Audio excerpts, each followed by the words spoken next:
The story of creation of you and your world is not a story of something that happened, but a story of something that is happening. The source energy that created your world continues to flow forth to you and through you for the continuation of creation and for the expansion of the universe.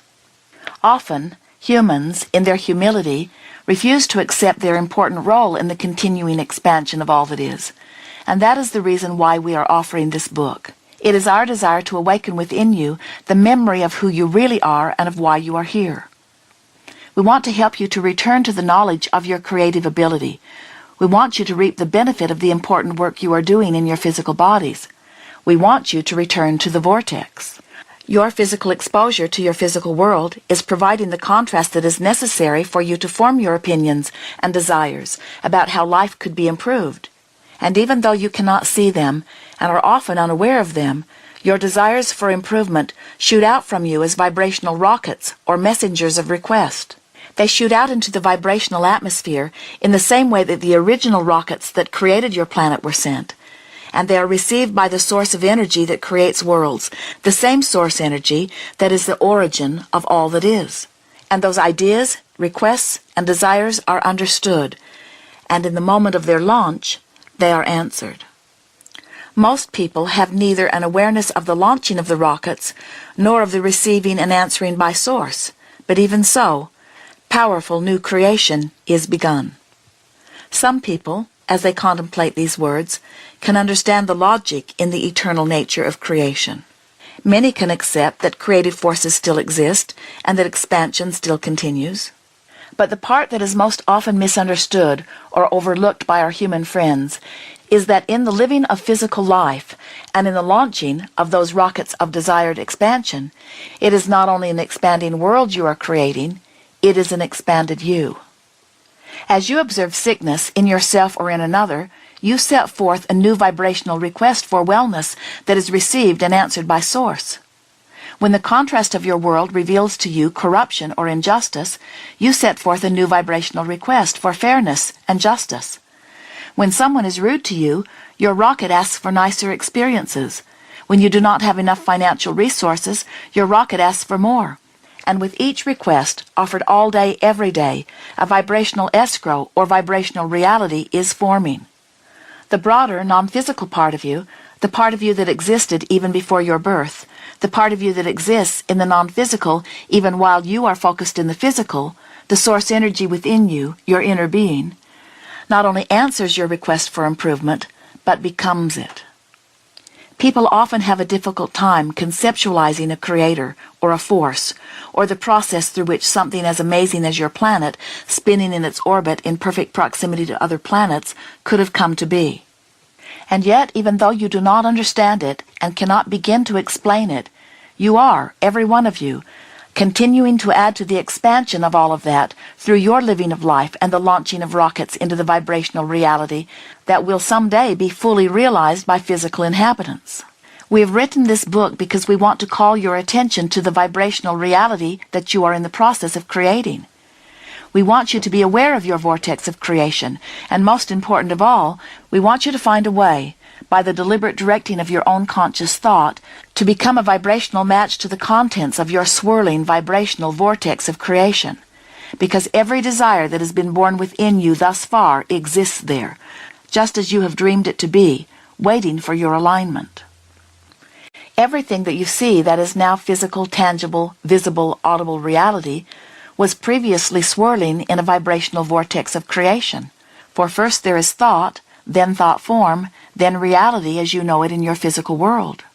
Your dreams and desires and ideas of improvement have been received by the broader part of you, and as that older, larger, wiser part of you focuses purely upon your requests, holding no resistance whatsoever, the powerful law of attraction responds. And then, all cooperative components, all components with the same vibrational frequency, are drawn into this swirling vibrational reality, this precursor to the physical reality that is now available to you. Only one thing is necessary for this vibrational reality to become real in a physical sense, manifested into things and experiences that you can see and hear and smell and taste and touch. You have to go into the vortex. When your husband, in his frustration, yells at you, and you are reeling in the absence of love that he is currently showing you, you launch a rocket of desire to be respected, to be loved, for a mate who feels better, for a mate who loves you, and click, click, click, click. Those requests are received and integrated into your vibrational vortex of creation. And now the law of attraction responds to this swirling creation, drawing in all cooperative components, and your newly amended creative vortex expands. But there is a very important question that you may want to consider. Are you, right now, a cooperative component? Are you in the vortex? If you are still reeling in discomfort from your mate's verbal abuse, you are not in the vortex. If you are telling your girlfriend about what happened, defending your innocence in the whole affair, you are not in the vortex. If you are longing for the time when he treated you better, you are not in the vortex. If you are letting it go and remembering how you felt when you decided to marry him, you are in the vortex. If you're not taking his outbursts personally and are focused upon other positive aspects of your experience, you are in the vortex. If you feel terrible, you are not in the vortex. If you feel better, you are closer to the vortex. A simple way to understand the entire concept of this vortex is this. Before your birth into this physical body, you were in the vortex. No resistant thought resides there. A part of the consciousness that was you is now focused into the physical you that you know as you. The contrast of your life causes you to send rockets of expansion into your vortex, where the larger non-physical part of you exists. The vortex, which holds only your positive requests for improvement and expansion, holds no thoughts that contradict improvement and expansion. The law of attraction responds to the pure, non-resistant vibration of your vortex and gathers all cooperative, vibrational matching components that are necessary for the completion of this creation. You are one of the components of your creation. In fact, you are the creation. So the only question is, are you, from your physical format right now, a vibrational match to your creation, or not? And the way you feel right now, as you focus upon the subject of your creation, is your answer. If you are angry, you are not a vibrational match, and you are not in the vortex. If you are feeling appreciation, you are a vibrational match, and you are in the vortex. The key to getting inside your vibrational vortex of creation, of experiencing the absolute absence of resistance, of achieving complete alignment with all that you have become and all that you desire, and of bringing to your physical experience everything that you desire, is being in the state of appreciation. And there is no more important object of attention to which you must flow your appreciation than that of self. The habit of thought or belief that holds most people outside of their vortex of creation, more than all other thoughts put together, is the lack of appreciation of self. What is the emotional signature of gratitude? Don't you give thanks when you get something or you receive something? So then, what if you were to begin to give thanks or feel thanks before it manifested? Would your body, as the unconscious mind, believe it's in the future experience in the present moment? Because gratitude is the ultimate state of receivership. And so, we don't pray in our work to have our prayers answered.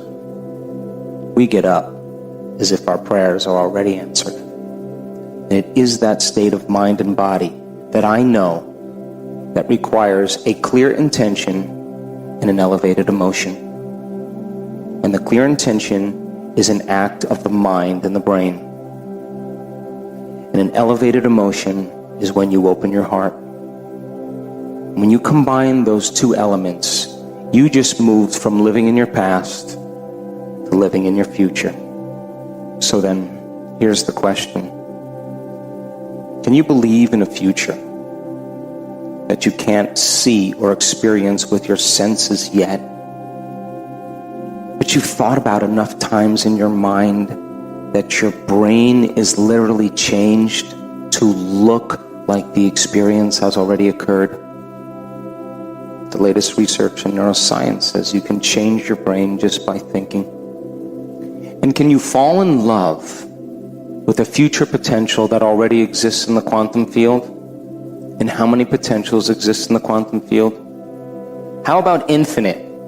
Infinite potentials in the quantum field. Can you select a new potential in the quantum field and emotionally embrace that future reality before it's made manifest to such degree that your body, as the unconscious mind, is believing it's living in that future reality in the present moment, and you're signaling new genes in new ways to change your body to look like the experience has already occurred? That's what epigenetics says. If there's physical evidence in your brain and body to look like the experience has already happened, there's evidence there physically, by thought alone. Relax, because the experience is going to find you. And it's going to come in a way that you least expect. Why? Because if you can expect it, it's nothing new. It's got to rock your world. It's got to catch you off guard, and it has to leave no doubt that what you did inside of you produced some effect outside of you. And when you correlate the changes you've made inside of you with the effect that you produced outside of you, you're going to pay attention to what you did, and you're going to do it again. And that's called human empowerment. And the experience, when it finds you, is going to surprise you because it's an unknown. And the event is going to capture all of your attention, because that's what a new experience does.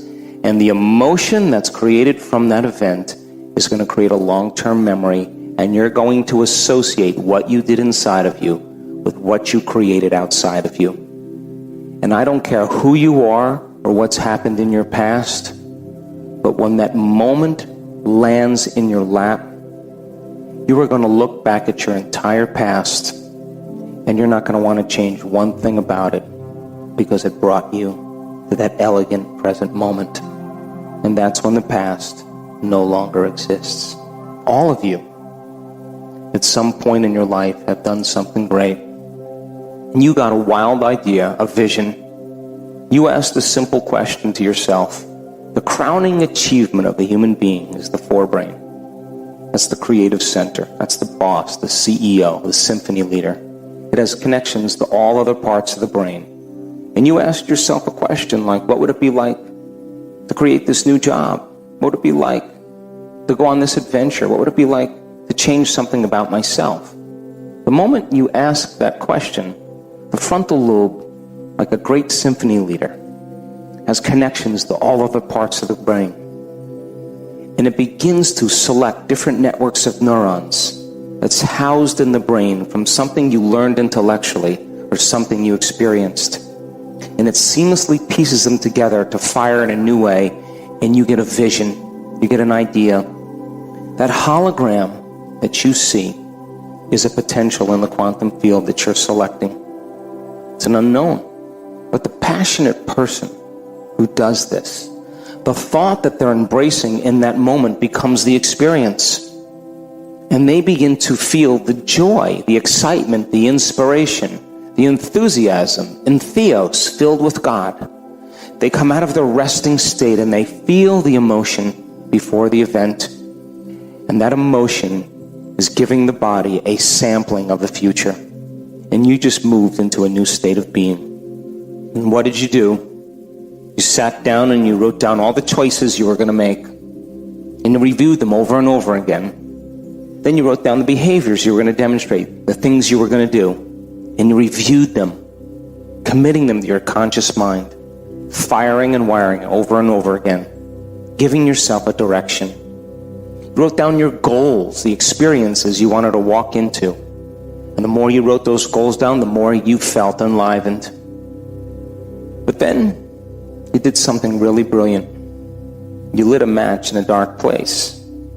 And you started to write down the thoughts of the old self that stood in the way.